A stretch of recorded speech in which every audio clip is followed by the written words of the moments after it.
भगवान इसके बाद आगे बढ़े तो ऋषियों से पूछते हैं, यहां कहीं सबरी माता का आश्रम है? हमने सुना है यहां कहीं सबरी जी रह रही। सबरी माता बड़ी महाभागवत। इनके प्रसंग को भक्तमाल जी में वर्णन किया कि ये जब ब्याह के योग्य हुई तो चूंकि सबर जाति से प्रकट हुई इसलिए इनको संबोधन में शबरी कहा गया। इनका ब्याह जब तय हुआ, ब्याह की उत्सव की तिथि आई तो सैकड़ों हजारों की संख्या में वन्य पशु लाए गए थे वध करने के लिए, क्योंकि स्वागत वन में रहने वाले इन लोग मांस का ही, खरगोश, हिरन, कुछ बड़े बड़े पक्षी आदि ऐसे सब बंधे हुए थे। सबरी जी ने पूछा घर वालों से कि ये उनका इनका वध करके इनके मांस से स्वागत करेंगे बारातियों का। बहुत रोना आया सबरी जी को। मेरे ब्याह के कारण हजारों पशुओं की, पक्षियों की हत्या होगी, मतलब मैं इसका कारण बनूंगी। शाम हुई, जब रात्रि हुई तो उन सब पशुओं को मुक्त कर दिया दुलार कर, जाओ, जीवन में मैं कभी ब्याह ही नहीं करूंगी। अगर मेरे ब्याह के समय इतने पशुओं की हत्या होगी, पक्षियों की, मैं जीवन में कभी ब्याह नहीं करूं। सब पशु पक्षियों को छोड़ दिया। जे ही उन पशु पक्षियों के बंधन काट रही थी वो रस्सियां, वो ऐसी कृपा दृष्टि से देख रहे थे मानो वो कह रहे थे तुम मेरा बंधन काट दिया तो जाओ, मैं तुम्हारा बंधन मुक्त करने के लिए भगवान से प्रार्थना करता हूं कि अब तुम्हें कोई कर्म बंधन, जन्म मृत्यु का बंधन न प्राप्त हो। इसीलिए कई बार प्रश्न उत्तरों में कहा है कि अगर आप किसी की भी हित की बात कर दोगे, सेवा कर दोगे, तो भगवान प्राप्ति का मार्ग वो प्रकाशित कर दे, क्योंकि सबके हृदय में भगवान बैठे हुए हैं। तुमने हमारी रक्षा की, भगवान तुम्हारी सदा रक्षा करें, तुम्हारे कर्म बंधन कट जाएं, क्योंकि हमारे बंधन काट दिए। सबरी जी के हृदय में उन पशु पक्षियों को छोड़ने के बाद एक वैराग्य हुआ कि अगर मैं घर में रहूंगी तो फिर ब्याह की व्यवस्था यही सब करेंगे, भाग चलूं। रात्रि में ही भाग पड़े। देखो, भगवान को भक्ति प्रिय है। ये जिन लोगों का मानना है कि पुरुष ही भगवान को प्राप्त कर सकता है या अमुक कुल का, ये सब भगवान के वचन है। पुरुष नपुंसक नारी वा जीव चराचर कोई, सर्व भाव भज कपट तज मोहि परम प्रिय सोई। वो परम प्रिय है भगवान को। शबरी का महान पुण्य उदय हो गया, भाग निकली। बड़ा भाग्यशाली वही है जो संसार से भाग पड़े भगवान की तरफ, और बड़ा अभागी वो है जो अभी भगवान शिव ने उमा से कहा, सुनो उमाते लोग अभागी। वो कौन? जो हरि तज होए विषय, जो भगवान के मार्ग मिलने पर भी भगवान का मार्ग छोड़कर विषय की तरफ जाते हैं। धिक्कार है उनके जीवन को। सबरी जी विचार किया किसी भी गांव में जाएंगी तो पकड़ी जाएंगी और ये लीला फिर होगी, इसलिए वन में चलती हैं। और एकांत वन में रहने का अभ्यास था ही, तो वन में रहती नाम सबरी कहत सब, चाहत टहल साधु तन न्यूनताई है। रजनी के शेष ऋषि आश्रम प्रवेश करी, लकरीन बोझ धरी आवे मन भाई है। निहाई बे को मग झारी, कांकरनी बीनी डारी, बेगी उठी जाई ने कुदेत ना लखाई है। उठत सवारे कहे कौन धो बुहारी गयो, भयो हिये सोच को बड़ो सुखदाई है। सबरी जी भागकर इसी वन में आए। अब यहां विचार किया कि वन में भगवान की अगर भजन वृत्ति प्राप्त करनी है तो संतों की कृपा होनी चाहिए, और एक तो स्त्री शरीर, फिर जंगली वास रहा है, सबर कुल में जन्म हुआ है, भला मुझ भीलनी को कौन स्वीकार करेगा। और बिना संत सेवा के भगवंत कृपा होती नहीं, तो छुप के संत सेवा करें, ये महामहिम बात। वो हृदय में दैन्यता थी कि मैं अधम शरीर है, कोई संत सेवा स्वीकार करेगा नहीं, और सेवा किए बिना भगवत कृपा मिलती नहीं है। इसलिए वो रात के आखिरी पहर में उठते और देखा कि सेवा के लिए जब ऋषि हवन करते हैं तो उनको लकड़ियों की आवश्यकता होती है, रसोई अमनिया करते हैं तो लकड़ियों की। तो दिन में लकड़ियां चुपचाप जंगल से बिनती और रात में छोटे छोटे गट्ठर करके ऋषियों के आश्रम में रख आती, और जहां से ऋषि सरोवर में आकर स्नान करते वो मार्ग सोहनी लगा देती, कंकड़ कांटे आदि बीन कर अलग कर देती। अब सब ऋषियों को लगा कोई संतों को सुख देने वाला कौन है जो ऐसी सेवा करता है।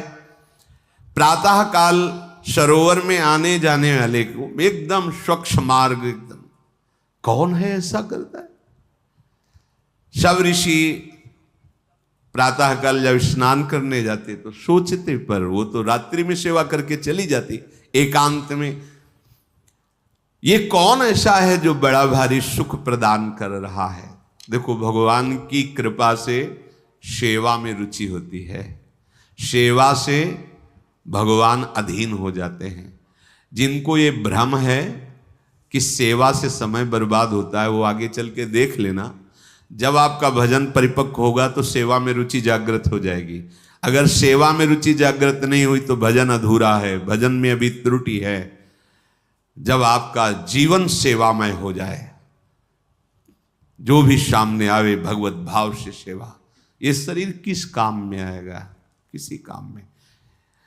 कुछ लोग तो इस शरीर को इतना दुलार करते हैं कि अगर मतलब ऐसी भगवान की कृपा हो जाए कि उनके मुख में पवा दिया जाए और बस वो वहीं आचमन करके लेट जाएं, बस इतना, हिलने की भी जरूरत ना पड़े तो भगवान की बड़ी कृपा। किसी काम में नहीं आने वाला, किसी काम में नहीं आने वाला, केवल सेवा करके अपने सारे अशुभों को भस्म करो और निरंतर नाम जप करके चिदानंद देह प्राप्त कर भगवान की सेवा में, नित्य सेवा में सम्मिलित हो जाओ।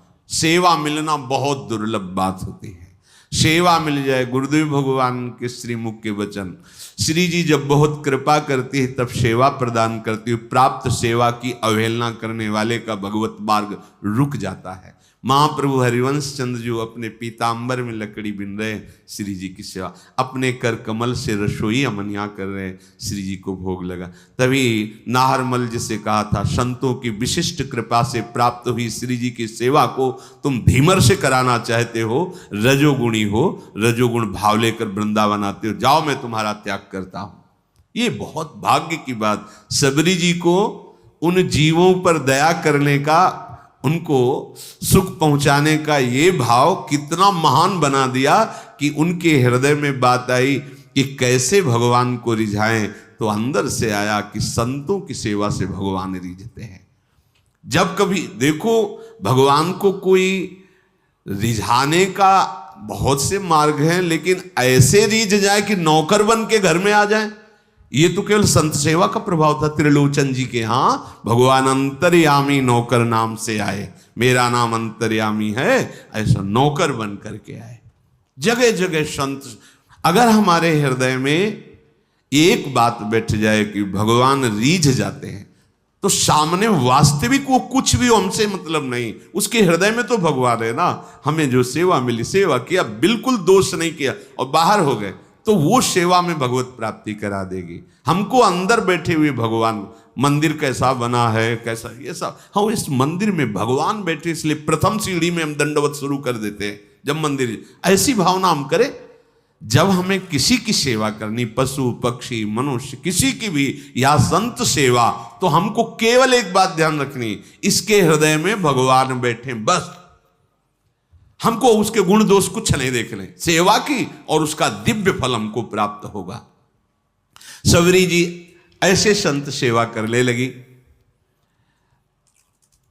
अब मन में उनके बहुत दैन्यता थी कि अगर किसी की दृष्टि पड़ गई तब तो उनको बड़ा दुख होगा कि ये अधम और ऐसा उसके हाथ की लकड़ी बीनी हुई है। बहुत उनके हृदय में ये बड़ी कृपा। ये जो अहंकार भरा होता है, मैं अमुक श्रेष्ठ कुल का, मैं भगवान को पसंद नहीं है। जिसके हृदय में सहज दैन्यता है, यही दरबार दीन को आदर रीत सजा चली आई। अपने शरीर को अत्यंत हेय मानकर, ये छूने योग्य भी नहीं है। मतंग जी ने विचार किया कि ये कौन है जो आकर के हमारे चोरी कर रहा है। चोरी का तात्पर्य होता है भजन चुराना। ये आप साधारण न समझे, जैसे संत सेवा आप 2 फूल भी ऐसे डाले ना, ये फ्री नहीं, इसका हिसाब होता है। आप ऐसे किए ना, इसका भी हिसाब है, बहुत हिसाब है। किसके लिए कर रहे हो, किस निमित्त से कर रहे हो, वो सर्वदर्शी प्रभु देख रहा है। मतंग जी बड़े असंग महात्मा थे, पर बहुत ही हृदय में भगवान के प्रति प्रेम था। अन्य महात्मा जन भी विराजमान थे, पर तप, व्रति, नियम, संयम, मतंग जी के हृदय में भगवत प्रेम का विशेष प्रभाव था।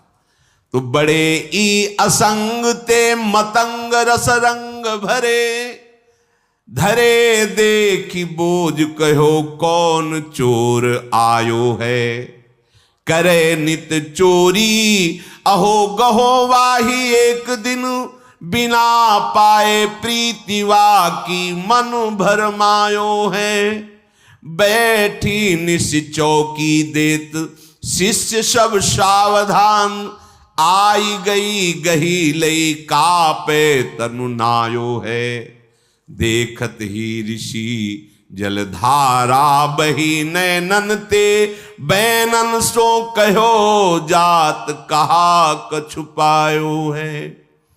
मतंग ऋषि जी के मन में एक दिन बहुत दृढ़ निश्चय हुआ, ये कौन चोर है जो सेवा करके भी छुप जाता है, और हम सब ऋषियों का भजन आनंद।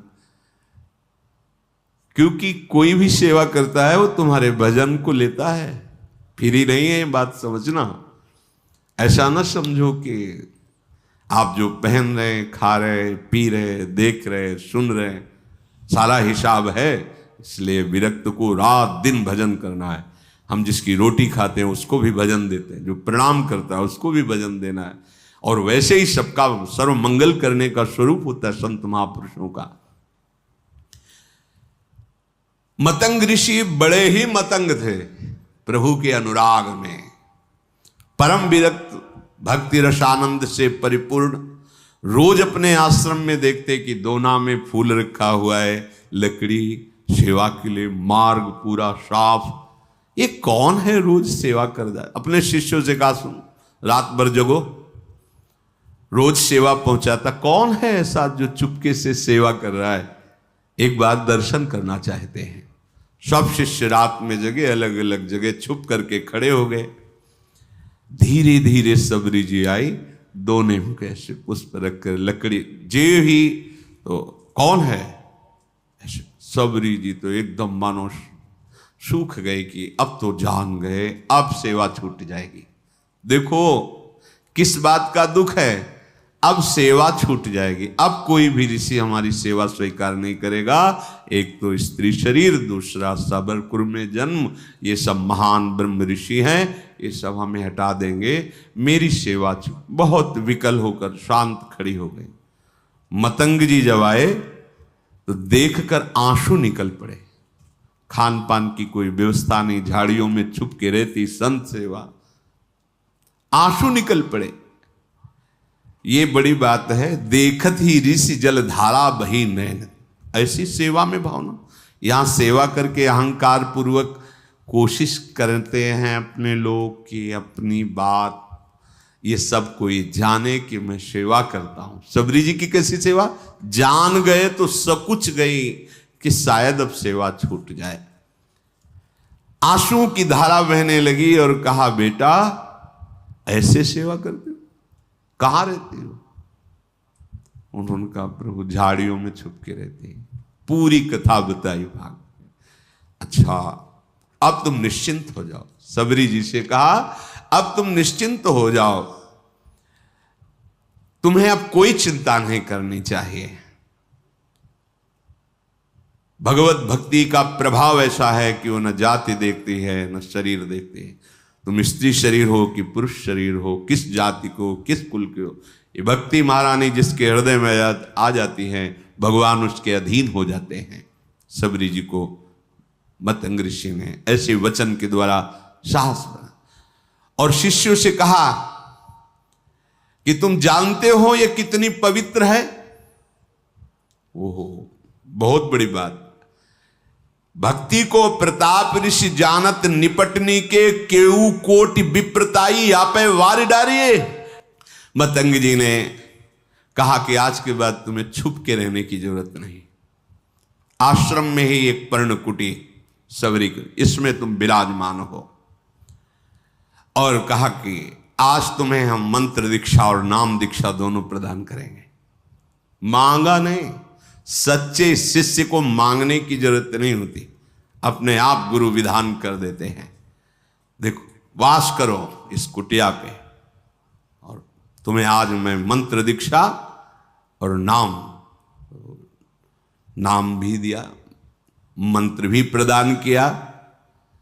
ये जब पूरे वन में बात फैली कि स्त्री जाति और ऐसा और मंत्र दे दिया और पास में कुटिया में, तो सब विरोध मतंग जी का करने लगे कि ऐसी जाति की ऐसे नहीं करना चाहिए, ब्रह्म ऋषि हो ऐसा वैसा। मतंग जी की वो अवहेलनात्मक बातें, निंदात्मक बातें कर मतंग जी की प्रसन्न हुए कि जिसको अपने ब्राह्मणत्व का अभिमान है, तपस्या का अभिमान है, जितेंद्रियता का अभिमान है, भगवान को अच्छा नहीं लगता है। ये करना चाहिए पर अभिमान नहीं करना चाहिए। भगवान सबके हृदय में बैठे, स्त्री पुरुष की पोशाक है। हम सब भगवान के चिदानंद अंश है, न कोई स्त्री है न कोई पुरुष है, पोशाक है। हर शरीरधारी को भगवत प्राप्ति करने का अधिकार है। ये केवल स्कूल वाला ही भगवत प्राप्ति कर सया, ये पुरुष ही ऐसा नहीं, कोई भी, सबका अधिकार है भगवत प्राप्ति करने का। दिनों दिन शबरी का अनुराग गुरुदेव के चरणों में बढ़ रहा, क्योंकि कोई ने आश्रय नहीं दिया, कहीं कोई आश्रय देने वाला नहीं, सब जगह दूर दूर। गुरुदेव ने नाम मंत्र, तो गुरुदेव के चरणों में अपार प्रेम शबरी जी का। एक दिन आकाशवाणी हुई मतंग जी के लिए कि आपने जो शबरी को स्वीकार किया, इससे भगवान बहुत प्रसन्न हुए हैं। भगवान की प्रसन्नता का हेतु है कि अभी विमान आने वाला है और आप सीधे भगवान के धाम को जाएंगे। उसी समय विमान उतरा। मतंग ऋषि भगवान के धाम जाने को उत्सुक है, भगवान का साक्षात्कार होगा, भगवान के समीप रहने को मिलेगा। सबरी जी रो पड़ी, गुरुदेव आपके सिवा तो इस वन में कोई मुझे नहीं चाहता, अगर आप चले गए तो भगवान हमारे तो प्राण ही चले गए।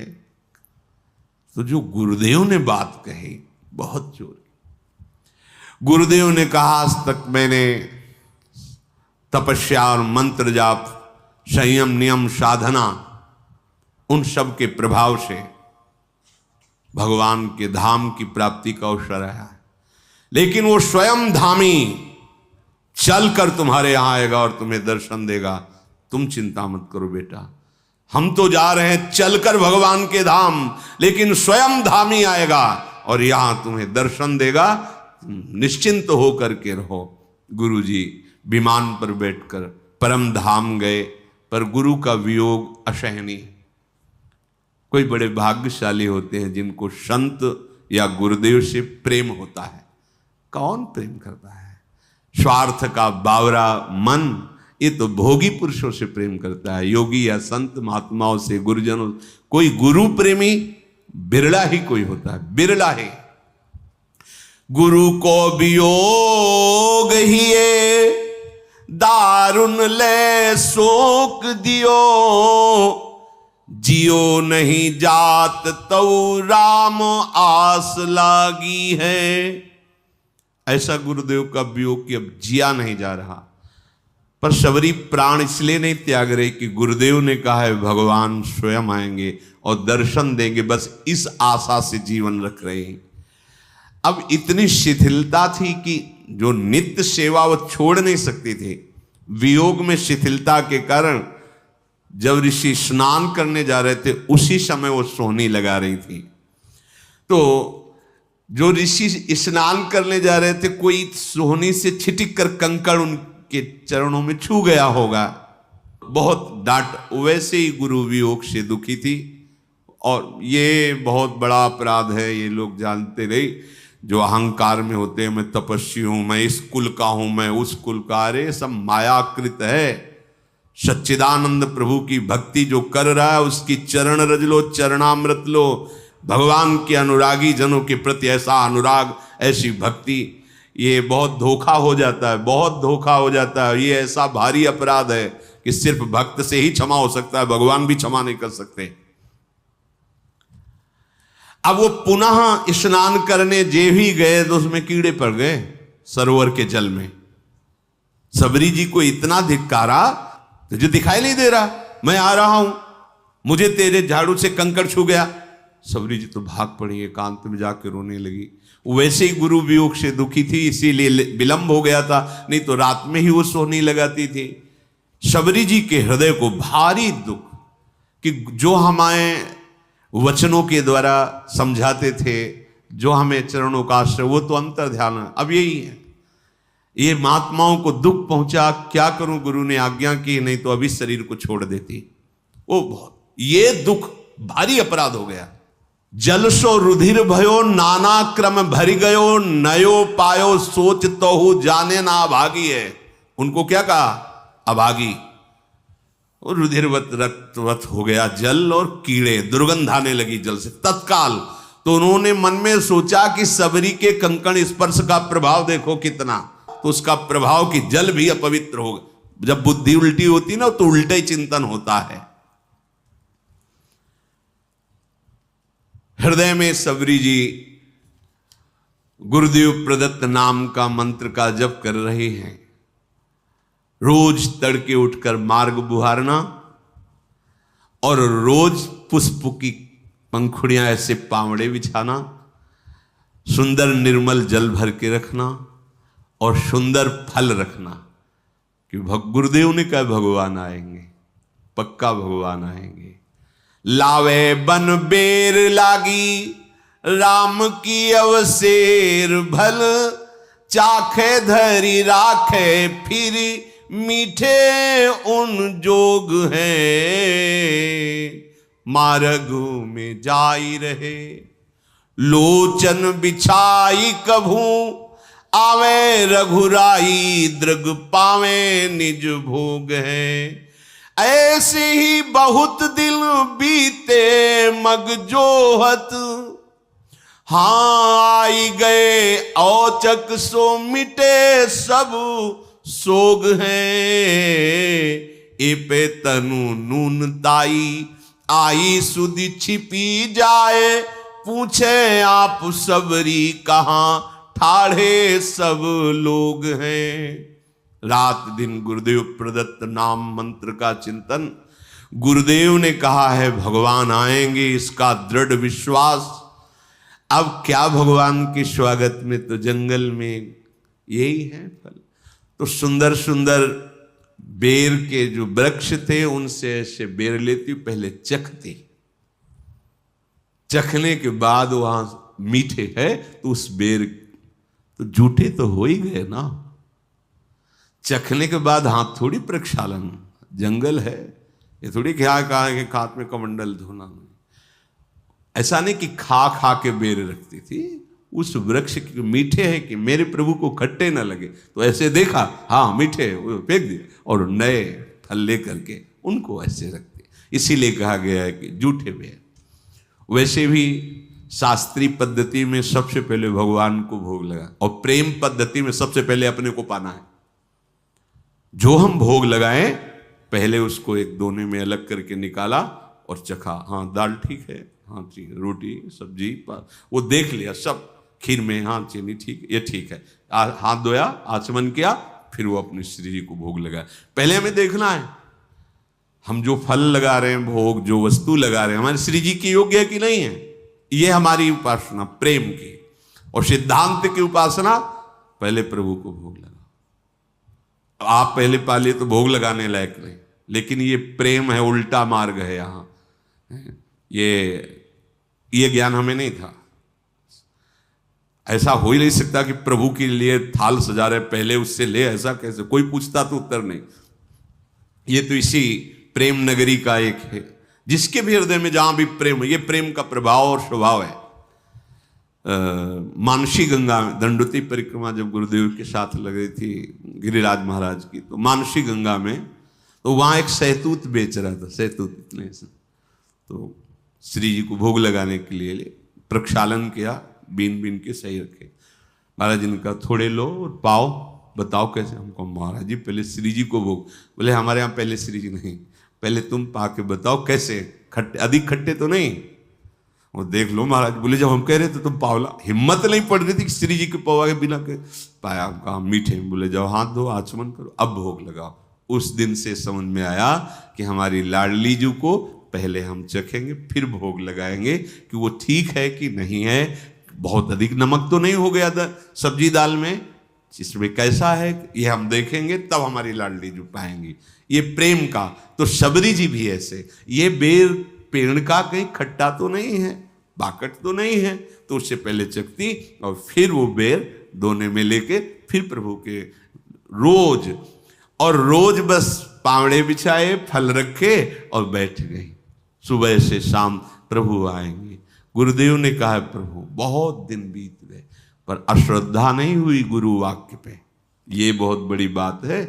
उपासक अपने गुरु वचनों पर बहुत समय तक टिका रहे और उसका लाभ ना दिखाई दे, फिर भी टिका रहे, ये बहुत बड़ी बात होती है। नहीं तो महीना 2 महीना, साल 2 साल में मन उब जाता कि हो सकता है गुरुदेव ने हमको फुसलाने के लिए कह दिया हो कि आएंगे भगवान तुम्हें साथ। नहीं, गुरुदेव ने कहा है प्रभु आएंगे। मार्ग में जाए रहे लोचन बिछाए को, नेत्र लगाए। गुरुदेव ने कहा है भगवान ऐसे ही बहुत दिन बीते मग जोहत, तो आ गए औचक सो मिटे सब शोक। दूर से देखो भगवान आ रहे हैं, छुप गई। अभी तक तो इंतजार कर रही थी, जब देखा भगवान आ रहे तो छुप गई। मैं नीच अधम उनके सामने कैसे जाऊंगी, कैसे उनकी सेवा करूंगी? जो ऋषि कुछ दैन्य थे जिनको सबरी जी की भक्ति प्रिय लगती थी, उनसे भगवान पूछ लिए कि सबरी माता का आश्रम कहाँ है सबरी माता? इतना पूछ के निहाल कर दिया, गए किसी के आश्रम नहीं। और जिनको अहंकार था तो वो सोच रहे थे, सुना तो था ही भगवान वनवास में आ रहे, तो उनको था कि भगवान आएंगे, हमारी दंडवत करेंगे, फिर आसन में हम उनको बैठाल कर स्तुति संस्कृत से करेंगे। वो बैठे ही रहे घर में। भगवान तो अहंकार अगर किसी साधना का, तपस्या का, ये ठीक नहीं है। देखो अगर कोई ऐसा समझे कि भगवान को हम अमुक अमुक क्रियाओं द्वारा, अनुष्ठान द्वारा, उसमें प्रधान होता है आपका भाव, और जब भाव दैन्य आएगा तो प्रभु रीझ जाएंगे। अच्छा है क्या तुम्हारे पास? क्या है? प्रभु का ही तो दिया हुआ है, काहे को अहंकार करते हो?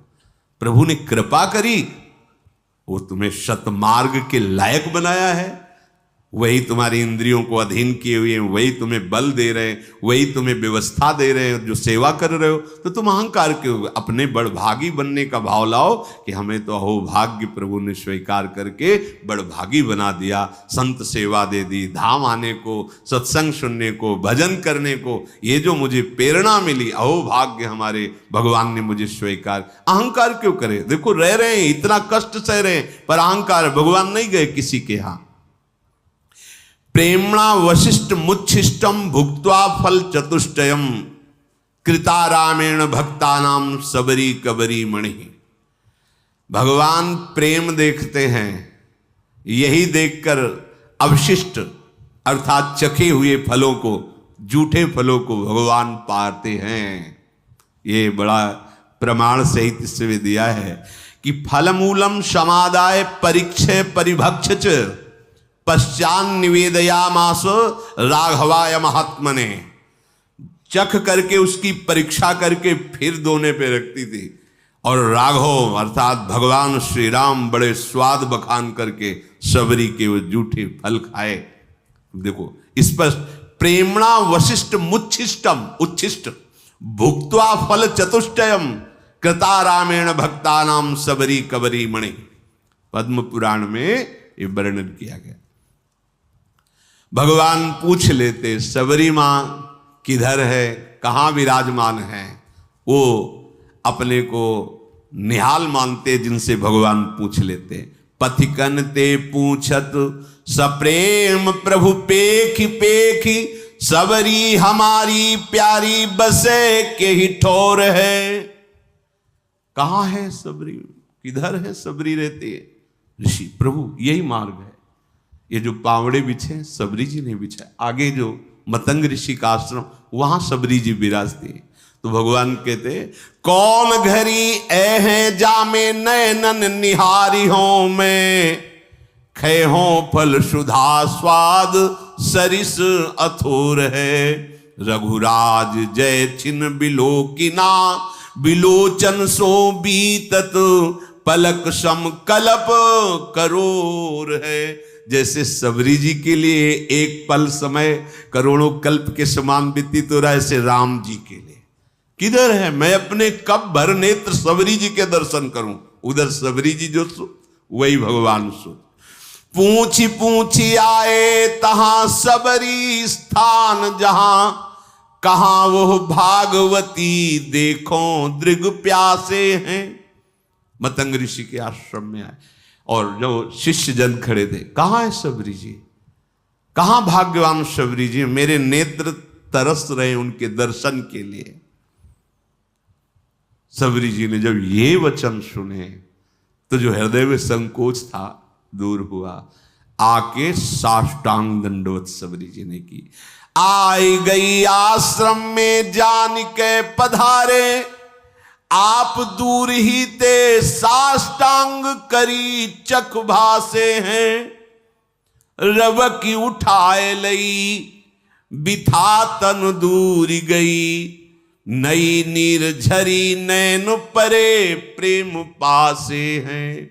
बैठे सुख पाई फल खाई के सराहें। अंगूर नहीं है, बेर है। बैठे सुख पाई फल खाई के सराहे वे कहो कहा कहो मेरे मग दुख नासे हैं। कहा है सबरी जी, मेरे नेत्र उनके दर्शन के लिए प्यासे हैं।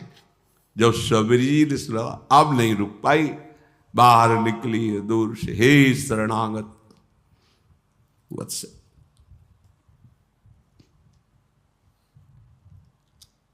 दूर से देखा प्रभु साष्टांग सबरी प्रणाम कर रहे, दौड़ पड़े। रघुनाथ जी ने जैसे माता को हृदय से लगाया जाता है, ऐसे सबरी मां को अपने नेत्रों से अश्रु से सबरी को। हमारे भगवान का स्वभाव जो जान गया, तो भगवान शिव कहते हैं उमा राम स्वभाव जही जाना ताय भजन तज भावना। करुणा समुद्र है ये। आप खुद भजन करोगे तब आपको पता चले। आपका हृदय जब थोड़ा सा भी प्रभु से अपनापन करेगा तो आप खुद समझ पाओगे प्रभु के सिवा कोई ऐसा प्यार करने वाला त्रिभुवन में नहीं है।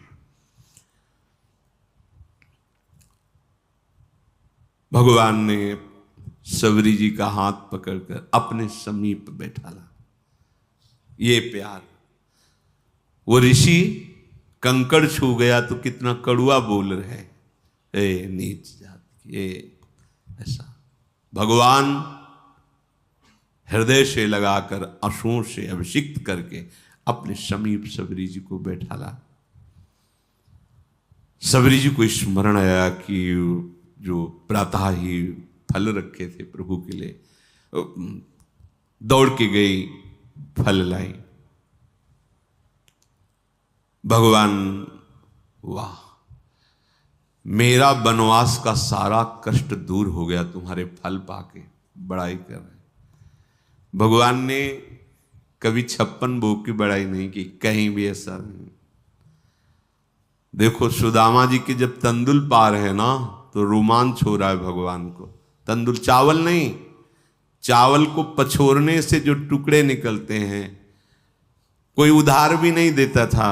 एक को दया आ गई तो उसने टुकड़े दे दिए जो घर में बनाने में डांट लगती।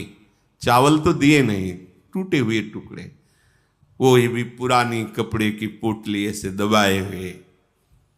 भगवान के जब रुक्मिणी जी के पलंग पे बैठे हैं सुदामा जी, रुक्मिणी जी के जिस पलंग की देवरी को ब्रह्मा शंकर आदि केवल नमन करते हैं, स्पर्श करना दूर, भगवान का निज महल और महापटरानी, महाविभूति स्वरूप, महालक्ष्मी स्वरूप रुक्मिणी जी के पलंग पर बैठा ले हुए हैं सुदामा जी को और भगवान। ये वैभव देखकर उनको लगा कि भगवान ने कहा कि सुना है आपका ब्याह भी हो गया। हाँ, भाभी ने कुछ दिया है, याद है आपको वो गुरुकुल वाली बात? सब याद है, हमें याद। तो फिर भाभी ने कुछ दिया है।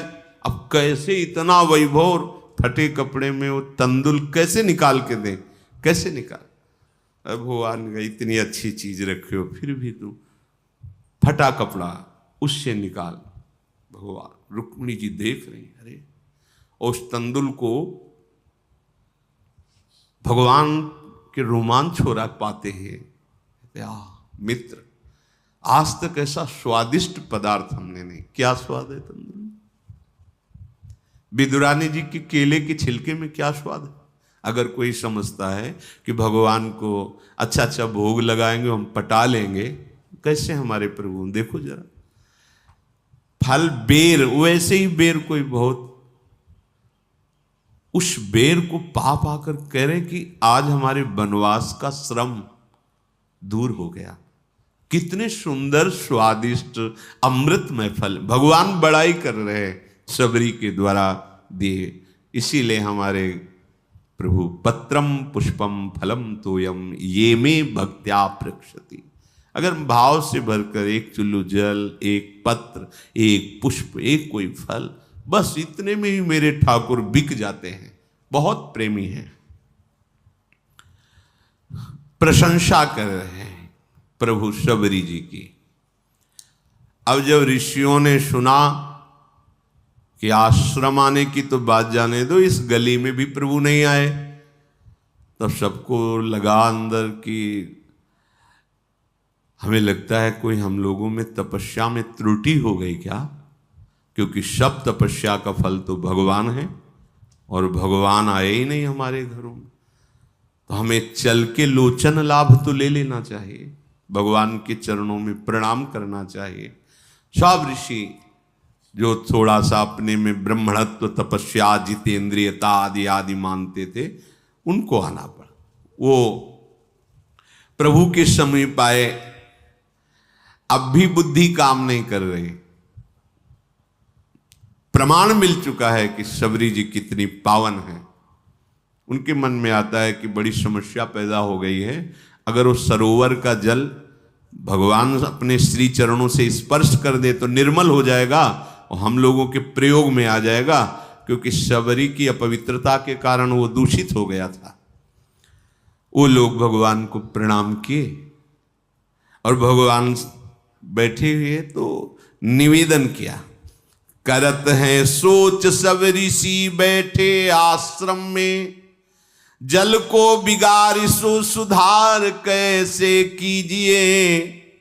आवत सुने हैं बनपथ रघुनाथ, कहूँ आवे जब कहें आको भेद कह दीजिए।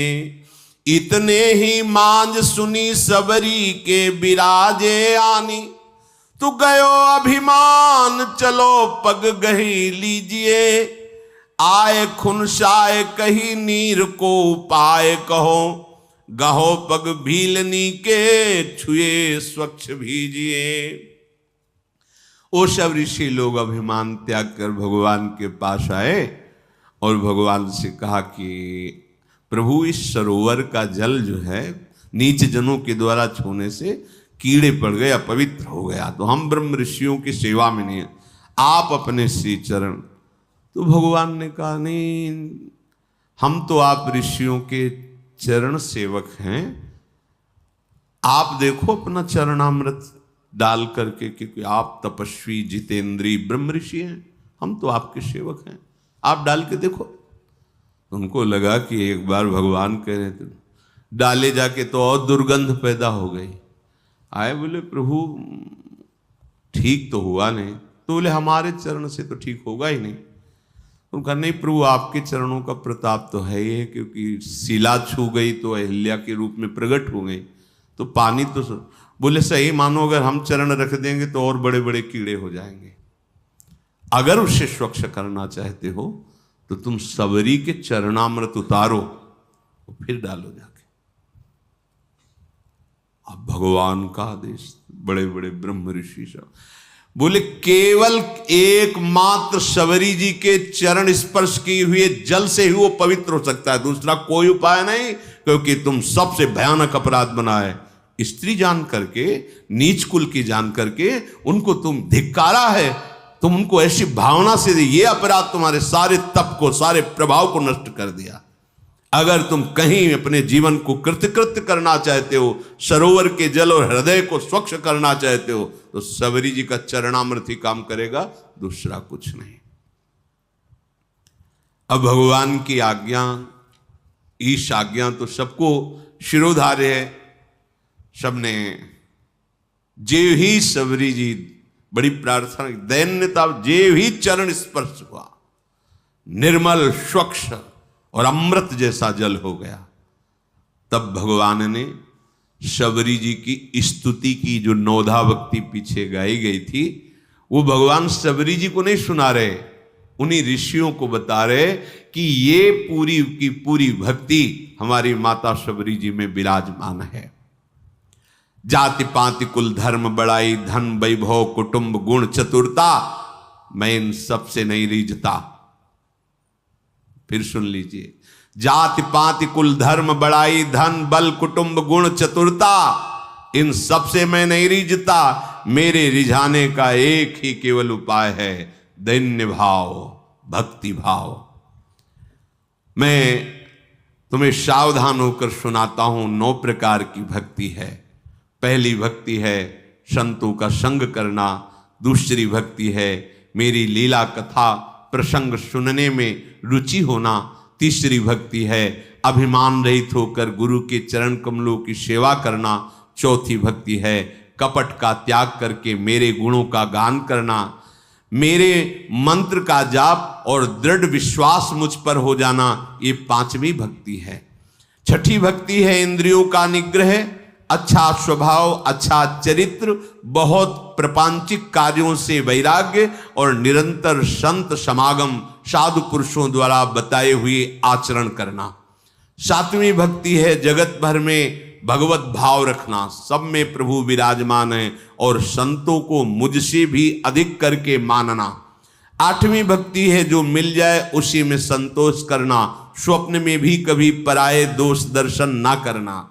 9वीं भक्ति है सबके साथ सरलता का कपट रहित बर्ताव करना, हृदय में मेरा दृढ़ भरोसा रखना, हर्ष और दैन्य का न होना। दैन्य मैं बहुत गरीब हूं, ये नहीं, ये दैन्यता भागवतिक दैन्यता है, लेकिन भक्त कभी गरीब नहीं होता, उसके पास परम धन भगवान का नाम होता है। विषयों की अभाव की दरिद्रता वाली दैन्यता भक्त में नहीं होती। इन 9 में से एक भी भक्ति, चाहे वो स्त्री हो चाहे पुरुष हो, कोई भी हो, वो मुझे अत्यंत प्रिय है। फिर हे सबरी जी, आप में तो 9 भक्ति विराजमान है, जो गति योगियों के लिए भी दुर्लभ है, आज मेरे सामने ही तुम्हें वो दुर्लभ गति प्राप्त होगी। मेरे दर्शन का फल है जीव अपने ब्रह्म स्वरूप को प्राप्त हो जाता है। मम दर्शन फल परम अनुपा, जीव पाओ निज सहज स्वरूपा। फिर कहा कि सबरी जी आप यहाँ विराजमान, कहीं जानकी जी को यहाँ से जाते हुए ऊपर से कोई तुम्हें ऐसा कुछ खबर है क्या?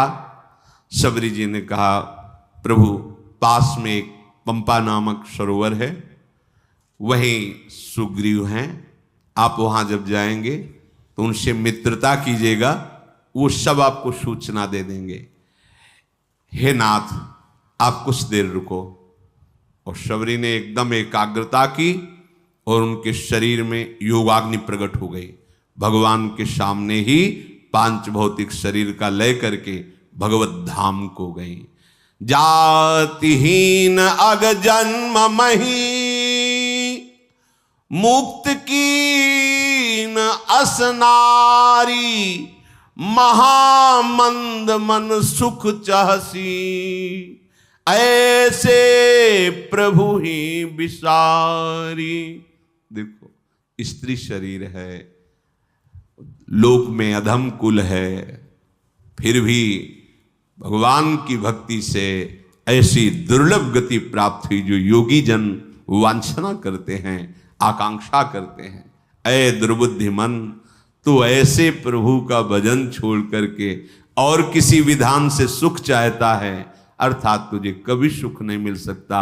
अगर भजन करोगे, नाम जप करोगे, भगवान के चरित्र सुनोगे, आचरण पवित्र रखोगे, तो माना कि दुख का, विपत्ति का प्रभाव आएगा पर तुम्हें परास्त नहीं कर पाएगा। परम सुख की प्राप्ति अंत समय तक निश्चित हो जाएगी।